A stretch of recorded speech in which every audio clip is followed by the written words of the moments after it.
Friends, स्वागत है आप सबका मेरे चैनल टारगेट विद विकी में। आज हम देखने वाले हैं प्रैक्टिस सीरीज 6।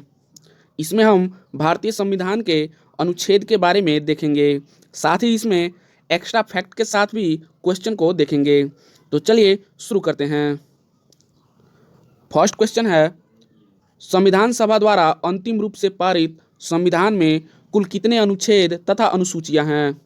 ऑप्शंस हैं 378 अनुच्छेद 7 अनुसूचियां, 390 अनुच्छेद 7 अनुसूचियां, 395 अनुच्छेद 8 अनुसूचियां, 398 अनुच्छेद और 8 अनुसूचियां। तो सही आंसर है 395 अनुच्छेद और 8 अनुसूचियां। जब हमारा संविधान लागू हुआ, जो मूल संविधान था उसमें 395 अनुच्छेद तथा 8 अनुसूचियां और 22 भाग थे। जो वर्तमान समय में अनुच्छेदों की संख्या 470 हो गई है। अनुच्छेद जो हैं वह 470, अनुसूची की जो संख्या है वह 8 से बढ़कर 12 हो गई है और भाग की संख्या 22 से बढ़कर 25 हो गई है। तो वर्तमान समय में 470 अनुच्छेद, 25 भाग और 12 अनुसूचियां हैं। यह जो प्रैक्टिस सीरीज है वह चैप्टर वाइज चल रहा है। इससे पहले मैंने 5 वीडियो अपलोड कर दिया हुआ है। यदि वह आप नहीं देखे हैं तो वीडियो के प्ले लिस्ट में जाके देख सकते हैं। बढ़ते हैं अगले प्रश्न की तरफ। सेकंड क्वेश्चन है, संविधान के किस अनुच्छेद में यह अंकित है कि इंडिया अर्थात भारत राज्यों का एक संघ होगा? ऑप्शंस हैं अनुच्छेद 1, अनुच्छेद 2, अनुच्छेद 3, अनुच्छेद 4। तो सही आंसर है अनुच्छेद 1। अनुच्छेद 1 में बताया गया है कि जो भारत है वह राज्यों का एक संघ है। और अनुच्छेद 2 में बताया गया है कि किसी राज्य तथा उसके राज्य क्षेत्र को मिलाने का जो प्रावधान है वह अनुच्छेद 2 में बताया गया है। और अनुच्छेद 3 में बताया गया है कि राज्य क्षेत्र, सीमा तथा उसके नामों में परिवर्तन करने की क्या विधि है, उस विधि के बारे में अनुच्छेद 3 में बताया गया है। और अनुच्छेद 4 में बताया गया है कि अनुच्छेद 1, अनुच्छेद 2 और अनुच्छेद 3 के बारे में कैसे काम करना है, क्या नियम है, उस नियम के बारे में अनुच्छेद 4 में बताया गया है। तो बढ़ते हैं अगले प्रश्न की तरफ। 3 नंबर प्रश्न है, भारतीय संविधान के किन अनुच्छेदों में नागरिकता संबंधी प्रावधान है? कौन सा वह अनुच्छेद है जिसमें नागरिकता संबंधी प्रावधान है? तो ऑप्शंस देखते हैं। अनुच्छेद 1 से 5, अनुच्छेद 5 से 11, अनुच्छेद 12 से 35 और अनुच्छेद 36 से 51। तो सही आंसर है अनुच्छेद 5 से 11। अनुच्छेद 5 से 11 में नागरिकता संबंधी प्रावधान दिया हुआ है। हम पहले देख लेते हैं। भाग 1 जो है वह अनुच्छेद 1 से 5 तक है। भाग 2 है वह अनुच्छेद 5 से 11 तक है। और भाग 3 है वह अनुच्छेद 12 से 35 तक है। और भाग जो 4 है वह अनुच्छेद 36 से 51 तक है। भाग 1 में भारत और उसके राज्य क्षेत्र के बारे में चर्चा मिलता है, जो अभी जस्ट इससे पहले मैंने अनुच्छेद 1 से लेके 4 तक डिस्कस किया था। और भाग 2 में नागरिकता संबंधी प्रावधान है कि भारत में कैसे किसी व्यक्ति को नागरिकता प्राप्त हो सकती है, या फिर कोई बाहरी व्यक्ति है वह कैसे भारत की नागरिकता प्राप्त कर सकता है। यह भाग 2 में तथा अनुच्छेद 5 से 11 तक में है। और भाग 3 में मूल अधिकार या मौलिक अधिकार के बारे में चर्चा की गई है। मूल अधिकार हमारे संविधान में यूएसए के संविधान से लिया गया है। वह अनुच्छेद 12 से 35 तक में है। ठीक है। और वर्तमान समय में पूछा जाए कि वर्तमान समय में मूल अधिकारों की संख्या कितनी है, तो वर्तमान समय में मूल अधिकारों की जो संख्या है वह 6 है। लेकिन इससे पहले मूल अधिकारों की जो संख्या थी वह 7 थी। 44वें संविधान संशोधन 1978 के तहत जो संपत्ति का अधिकार था उसे हटाकर, मूल अधिकार से हटाकर कानूनी अधिकार में रख दिया गया। तब वह मूल अधिकारों की संख्या 7 से घटकर 6 रह गई है। ठीक है। और जो भाग 4 है इसमें राज्य के नीति निर्देशक तत्व के बारे में बताया गया है, जो अनुच्छेद 36 से 51 तक में है। ठीक है। तो ये पूछ रहा है नागरिकता संबंधी प्रावधान। तो नागरिकता संबंधी प्रावधान जो ऑप्शन नंबर बी है अनुच्छेद 5 से 11 इसमें मिलता है। बढ़ते हैं अगले प्रश्न की तरफ। 4 नंबर प्रश्न है, निम्न में से किन अनुच्छेदों द्वारा भारतीय संविधान नागरिकों को मूल अधिकार निश्चितता प्रदान करता है? तो जस्ट इससे पहले हमने इस क्वेश्चन के बारे में चर्चा किया हुआ है। यह देखिए, यह आरआरबी टीसी 2004 में पूछा हुआ प्रश्न है। हम उन्हीं प्रश्नों को लेके आते हैं जो एग्जाम में बार बार पूछे जाते हैं। ठीक है, तो ऑप्शंस देख लेते हैं। अनुच्छेद 12 से 35 तक, अनुच्छेद 12 से 30 तक, अनुच्छेद 15 से 35 तक और अनुच्छेद 14 से 32 तक। तो सही आंसर है अनुच्छेद 12 से 35 तक। जो मूल अधिकार है यह अनुच्छेद 12 से 35 तक में, तथा भाग की चर्चा की जाए तो भाग 3 में है। ठीक है, बढ़ते हैं अगले प्रश्न की तरफ। 5वां प्रश्न है, भारत के संविधान का निम्न में से कौन सा अनुच्छेद अस्पृश्यता का उन्मूलन करता है तथा किसी भी रूप में इसके आचरण का निषेध करता है? यह देखिएगा एसएससी 2013 में पूछा हुआ प्रश्न है। ऑप्शंस देखते हैं। अनुच्छेद 15, अनुच्छेद 16, अनुच्छेद 17, अनुच्छेद 18। तो 5 का जो सही आंसर होगा वह अनुच्छेद 17। अनुच्छेद 17 में अस्पृश्यता का उन्मूलन, इसके बारे में चर्चा किया गया है। अस्पृश्यता क्या है? तो इसका अर्थ है छुआछूत की भावना। वर्तमान समय में भारतीय संविधान में यह बताया गया है कि यदि कोई भी व्यक्ति छुआछूत की भावना रखता है तो वह दंडनीय अपराध माना जाएगा। ठीक है, तो उसी के बारे में चर्चा अनुच्छेद 17 में की गई है। बढ़ते हैं नेक्स्ट क्वेश्चन की तरफ। 6 नंबर प्रश्न है, भारतीय संविधान के किस अनुच्छेद के अंतर्गत भाषण एवं अभिव्यक्ति की स्वतंत्रता के अधिकार की गारंटी दी गई है? ठीक है, ऑप्शंस देखते हैं। अनुच्छेद 19, अनुच्छेद 20, अनुच्छेद 21, अनुच्छेद 22। तो सही आंसर है अनुच्छेद 19। अनुच्छेद 19 में ही किसी व्यक्ति की अभिव्यक्ति की स्वतंत्रता के बारे में चर्चा की गई है। यह मूल अधिकार के अंतर्गत आता है। अनुच्छेद 19 में किसी भी व्यक्ति को बोलने तथा भाषण देने, उसकी पूरी आज़ादी के बारे में बताया गया है कि अनुच्छेद 19 के अंतर्गत में ही आता है। अनुच्छेद 19 का 1, 2, 3 ऐसे करके आगे ही है, उसमें बताया गया है कि कोई व्यक्ति कहीं भी घूम सकता है, कोई व्यक्ति कहीं भी सभा बना सकता है, कोई व्यक्ति किसी भी भारत के किसी भी राज्य में जाकर निवास कर सकता है, वह कहीं भी जाकर रोजगार पा सकता है। इस स्वतंत्रता के बारे में हमारे मूल अधिकार में बताया गया है। ठीक है, तो बढ़ते हैं नेक्स्ट प्रश्न की तरफ। 7वां नंबर प्रश्न है, भारतीय संविधान के किस अनुच्छेद में प्रेस की स्वतंत्रता दी गई है? यह सीजीपीएससी 2005 में पूछा गया प्रश्न है। ऑप्शंस देखते हैं। अनुच्छेद 14, अनुच्छेद 25, अनुच्छेद 21 का ए और अनुच्छेद 19 का 1। तो सही आंसर होगा अनुच्छेद 19 का 1। इसमें बताया गया है प्रेस की स्वतंत्रता या फिर अभिव्यक्ति की स्वतंत्रता। इससे जस्ट मैंने पिछले वाले प्रश्न में बताया कि किसी भी व्यक्ति को कहीं भी बोलने की, सभा बनाने की, भाषण देने की यह पूरी आज़ादी है। यह अनुच्छेद 19 के अंतर्गत आता है। लेकिन जब इसमें प्रॉपर पूछा जाए कि प्रेस की स्वतंत्रता, तो वह अनुच्छेद 19 के 1 में आता है। ठीक है, तो बढ़ते हैं नेक्स्ट प्रश्न की तरफ। मौलिक अधिकार के अंतर्गत कौन सा अनुच्छेद बच्चों के शोषण से संबंधित है? यह प्रश्न देखिएगा यूपी पीसीएस 2005 से पूछा गया है। ऑप्शन है अनुच्छेद 17, अनुच्छेद 19, अनुच्छेद 23 और अनुच्छेद 24। तो सही आंसर होगा अनुच्छेद 24। आप इसका टेस्ट लगाते रहिएगा। यदि आपको अधिक समय चाहिए तो आप वीडियो को रोक सकते हैं तथा वीडियो के अंत में जरूर बताइएगा कि आपका इन प्रश्नों में कुल कितना सही हुआ। इसमें मैंने टोटल 20 प्रश्न को लिया है। ठीक है, तो इसका जो सही आंसर होगा यह अनुच्छेद 24, क्योंकि अनुच्छेद 24 में बताया गया है कि बच्चों के शोषण के बारे में। इसमें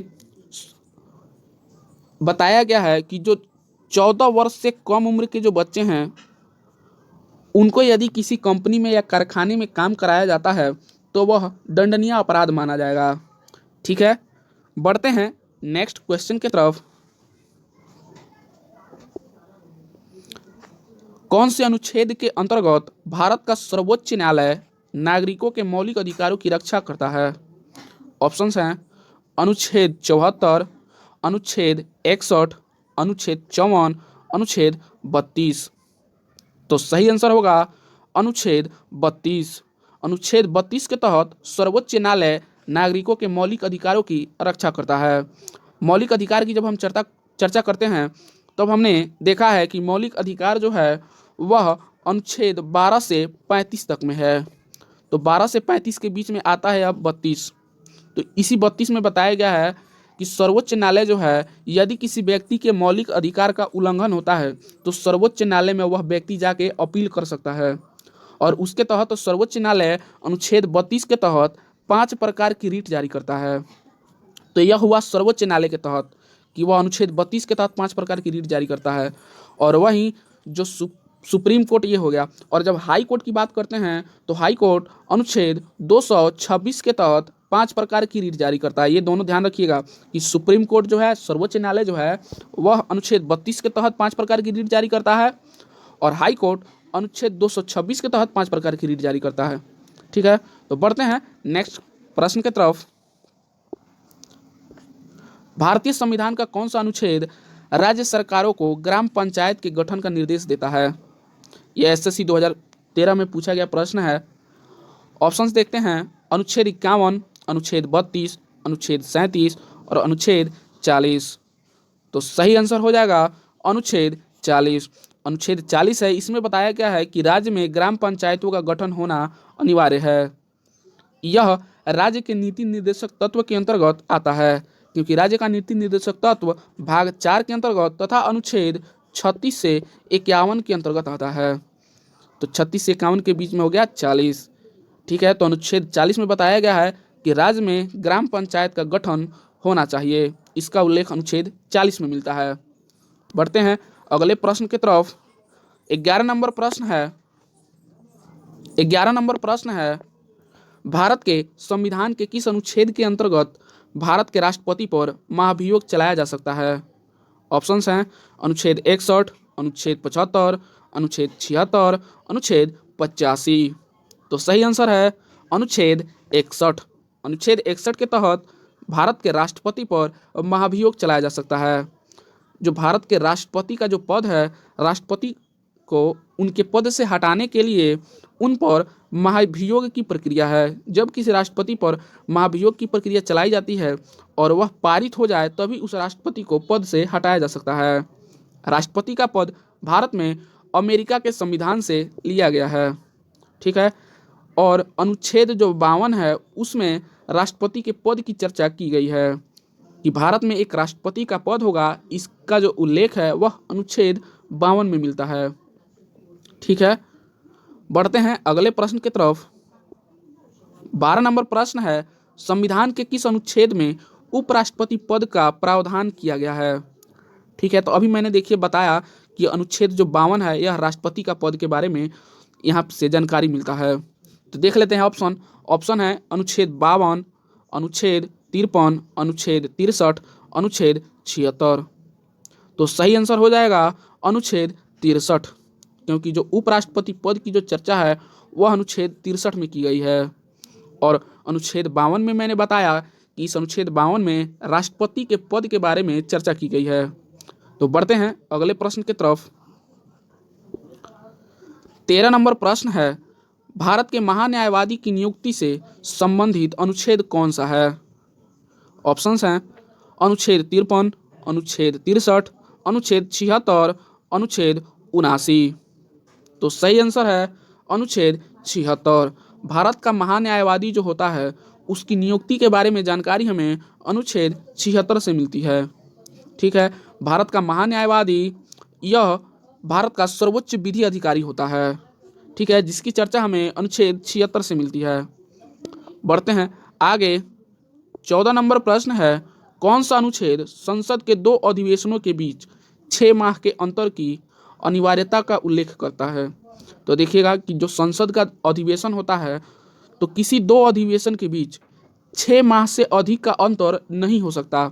6 माह के अंदर ही संसद में 2 अधिवेशन होने अनिवार्य हैं। इसका जो उल्लेख है वह हमें किस अनुच्छेद में बताया गया है? तो ऑप्शंस देखते हैं, अनुच्छेद 81, अनुच्छेद 82, अनुच्छेद 83 और अनुच्छेद 85। तो सही आंसर है अनुच्छेद 85। अनुच्छेद 85 में बताया गया है कि जो संसद के दो अधिवेशन के बीच 6 माह से अधिक का अंतर नहीं हो सकता है। ठीक है, तो यह हो जाएगा अनुच्छेद 85। बढ़ते हैं नेक्स्ट क्वेश्चन की तरफ। 15 नंबर प्रश्न है, राष्ट्रपति संविधान के किस अनुच्छेद के अंतर्गत लोकसभा को भंग कर सकता है? ऑप्शंस हैं अनुच्छेद 85, अनुच्छेद 95, अनुच्छेद 356, अनुच्छेद 365। तो सही आंसर है अनुच्छेद 85। जो राष्ट्रपति होता है उसे लोकसभा को विघटन करने की जो शक्ति है वह अनुच्छेद 85 से मिलती है। संसद के 2 अंग होते हैं, ऐसे देखा जाए तो 3 अंग, एक लोकसभा, एक राज्यसभा और एक राष्ट्रपति। इसमें देखिए कि जो लोकसभा है उसे हम निम्न सदन के नाम से जानते हैं और राज्यसभा को उच्च सदन के नाम से। लोकसभा का जो कार्यकाल होता है वह 5 वर्षों का होता है और राज्यसभा का कार्यकाल यह 6 वर्षों का होता है। यदि कोई व्यक्ति लोकसभा का सदस्य है तो उसकी जो न्यूनतम आयु है लोकसभा में किसी भी चीज़ के लिए, जैसे कि लोकसभा का सदस्य बनने के लिए उसकी जो न्यूनतम आयु होगी वह कम से कम 25 वर्ष होनी चाहिए और राज्यसभा का सदस्य बनने के लिए उसकी आयु 30 वर्ष होनी चाहिए। ठीक है, तो जो अनुच्छेद 85 है इसमें लोकसभा को विघटन करने की जो शक्ति है बताया गया है कि वह राष्ट्रपति के पास है, क्योंकि राष्ट्रपति चाहे तो लोकसभा को विघटित कर सकता है। लेकिन वहीं देखिएगा राज्यसभा को विघटित नहीं किया जा सकता, क्योंकि राज्यसभा के जो सदस्य होते हैं वह प्रत्येक 2 साल पर 1/3 सदस्य उसमें से निकाल दिए जाते हैं, उनकी अवधि पूरी हो जाती है। ठीक है, तो बढ़ते हैं नेक्स्ट क्वेश्चन की तरफ। 16 नंबर प्रश्न है, संविधान के किस अनुच्छेद द्वारा संसद की संयुक्त बैठक का प्रावधान किया गया है? ऑप्शन है अनुच्छेद 106, अनुच्छेद 108, अनुच्छेद 110 और अनुच्छेद 112। तो जो संसद की संयुक्त बैठक है वह अनुच्छेद 108 के तहत की जाती है। इस संयुक्त बैठक की आयोजन राष्ट्रपति के द्वारा किया जाता है और इसकी अध्यक्षता लोकसभा के अध्यक्ष के द्वारा की जाती है। यह बात ध्यान रखिएगा। और वर्तमान समय में जो लोकसभा के अध्यक्ष हैं वह ओम बिरला हैं। बढ़ते हैं अगले प्रश्न की तरफ। 17 नंबर प्रश्न है, संविधान के किस अनुच्छेद में धन विधेयक की परिभाषा दी गई है? यह यूपीपीसीएस 2000 से पूछा गया प्रश्न है। ऑप्शन देखते हैं अनुच्छेद 103, अनुच्छेद 109, अनुच्छेद 110, अनुच्छेद 124। तो सही आंसर है अनुच्छेद 110। अनुच्छेद 110 में धन विधेयक के बारे में जानकारी हमें मिलती है। एक बात यहाँ पे ध्यान रखिएगा कि जो धन विधेयक होते हैं, तो जो सभी जो धन विधेयक हैं और ये हैं वित्त विधेयक, तो सभी धन विधेयक वित्त विधेयक हो सकते हैं। जो ये धन विधेयक हैं ये सभी धन विधेयक वित्त विधेयक के अंतर्गत में आते हैं। तो सभी धन विधेयक वित्त विधेयक हो सकते हैं, लेकिन जो ये सभी वित्त विधेयक हैं वो धन विधेयक नहीं हो सकते। इन बातों को ध्यान रखिएगा, ये कथन निष्कर्ष में ऐसे प्रश्न पूछे जाते हैं। बढ़ते हैं अगले प्रश्न की तरफ।